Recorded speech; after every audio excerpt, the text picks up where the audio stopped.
is up.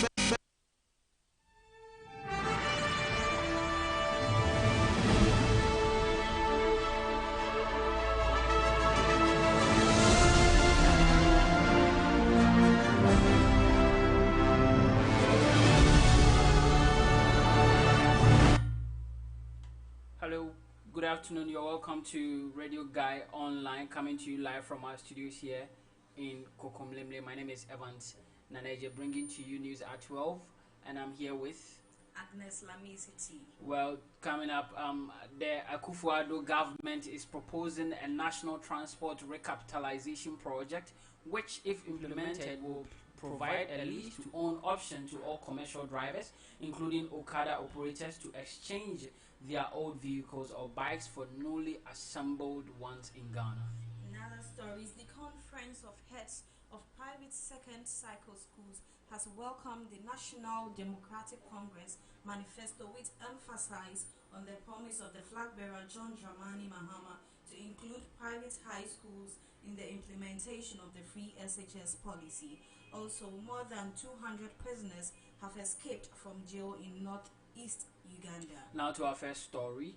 The Akufo-Addo government is proposing a national transport recapitalization project, which, if implemented, will provide a lease-to-own option to all commercial drivers, including Okada operators, to exchange their old vehicles or bikes for newly assembled ones in Ghana. According to Vice President Dr. Mahamudu Bawumia, the issuance of national identity cards, along with the implementation of the digital property address system, the mobile money interoperability, and the universal QR code, will all allow the development of a credit system with credit reference agencies to make the proposal work. Dr. Bawumia said this as the guest speaker at the joint launch of a strategic collaboration between Volkswagen and Black Ivy for the production of affordable homes and affordable cars for the Ghanaian people. Dr. Bawumia further noted that for the automotive industry to be successful, there must be enough domestic demand for the vehicles produced. To this end, he reiterated that the Akufo-Addo-led government will be able to provide better options to Okada riders to lease to own vehicles if they choose to, and therefore the government will not legalize Okada operations. The Conference of Heads of Private Secondary Cycle Schools have welcomed the National Democratic Congress manifesto with emphasis on the promise of the flag bearer John Dramani Mahama to include private high schools in the implementation of the free SHS policy. CHOPS said it believes that this is the only way the problem of access to secondary education, which gave rise to the double-track system of education, can be solved.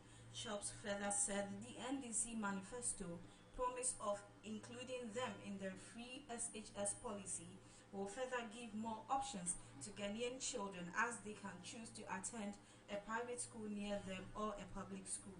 The group posits that just as government partners with private health institutions to ensure that a patient can visit either a public or a private health facility when sick, and through the National Health Insurance Scheme, the bill is paid. In the same way, the government should allow the free SHS grant to follow the student if that student opts to attend a private or public SHS. CHOPS also rejected the suggestion that all private high schools that do not charge fees in dollars are substandard schools. The group therefore called on the NPP government and all other political parties to commit to working with CHOPS to ensure that private schools are not collapsed in Ghana but allowed to partner with government to provide access and quality education to all Ghanaian children. Now to some other stories. Communications Minister Ursula Owusu-Ekufo has disclosed that government will begin the rollout of free Wi-Fi for senior high schools in October this year. She said despite the shutdown of schools due to the outbreak of the coronavirus pandemic, it was important that the country prepares for the future.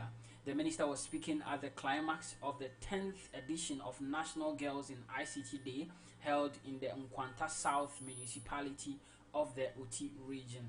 The celebration was instituted by the International Telecommunication Union to encourage girls to adopt and participate in technology. According to her, the Girls in ICT initiative had trained 584 girls from 8 districts in the OT region.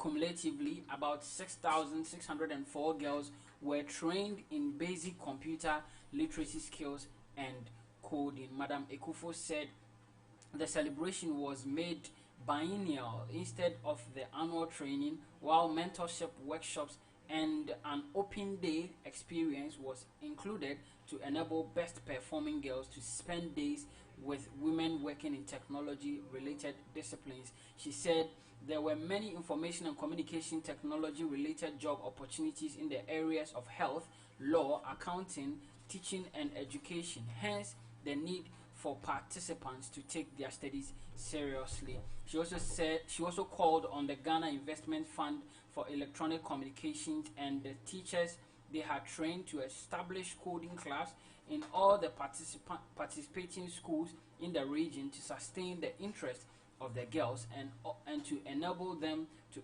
introduce their mates to the initiative. The Girls in ICT initiative is one of the flagship programs of the Ministry of Communications in line with the International Girls in ICT Day, an initiative backed by all ITU member states. It also aims at encouraging and empowering girls and young women to consider studies and careers in the growing field of ICTs, enabling both girls and technology companies to reap the benefits of greater female participation in the ICT sector. The minister said the schools from which the top 10 emerging girls came from in the region would have their ICT laboratories upgraded to support the learning of the subject. Now in other stories, the Member of Parliament for North Tongu, Samuel Okudzato Ablakwa, says the new Patriotic Party government stance on the legislation of motorbikes,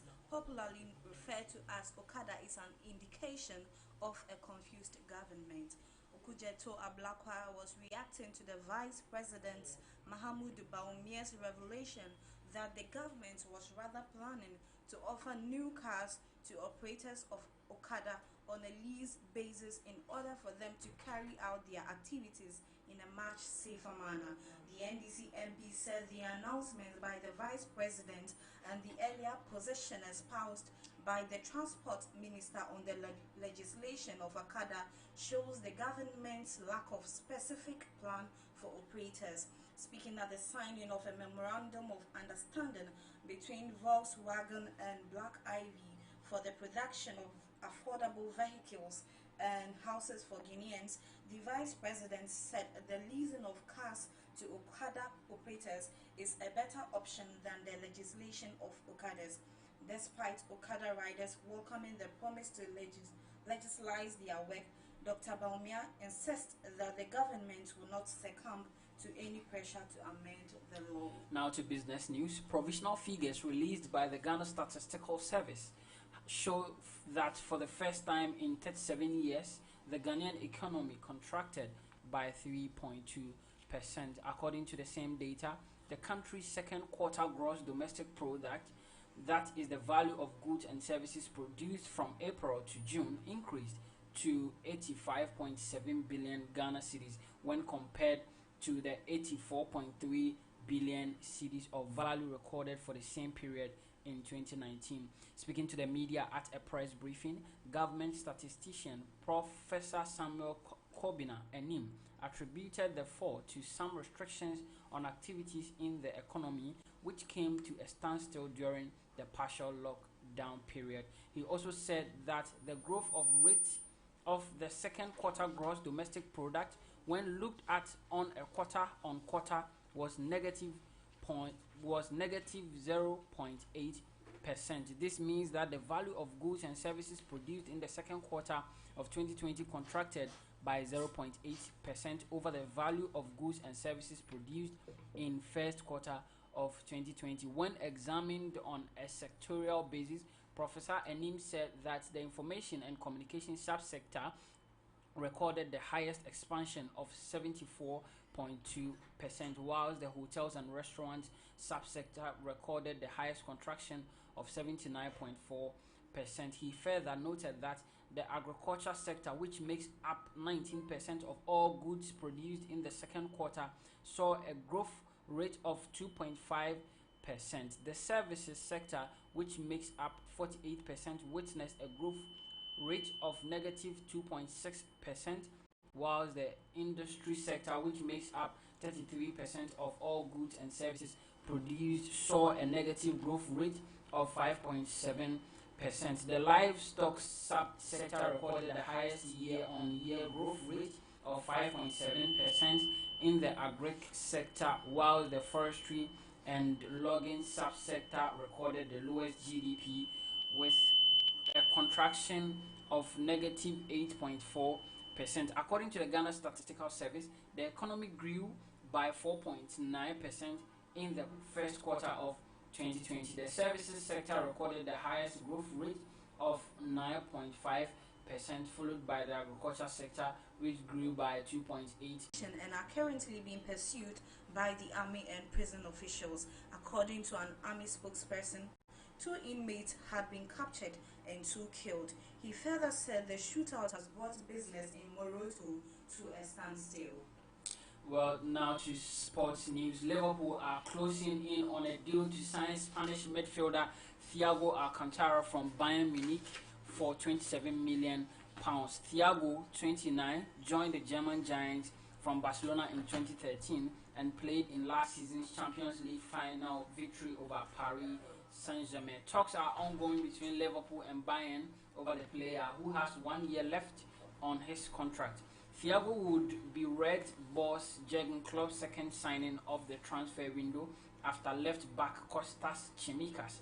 Thiago started his career at Barcelona and was heavily linked with a move to Manchester United when David Moyes replaced Sir Alex Ferguson in 2013, but the move did not transpire and he went to the Germany instead. As well as the Champions League, he has won 7 consecutive Bundesliga titles, 4 German Cups, and the Club World Cup with Bayern. To the world of entertainment, recently crowned Best Rapper at Vodafone Ghana Music Awards, Kwesi Arthur has collaborated with the ride-hailing service Yango Ghana in his much anticipated new video to his single Turn On the Light.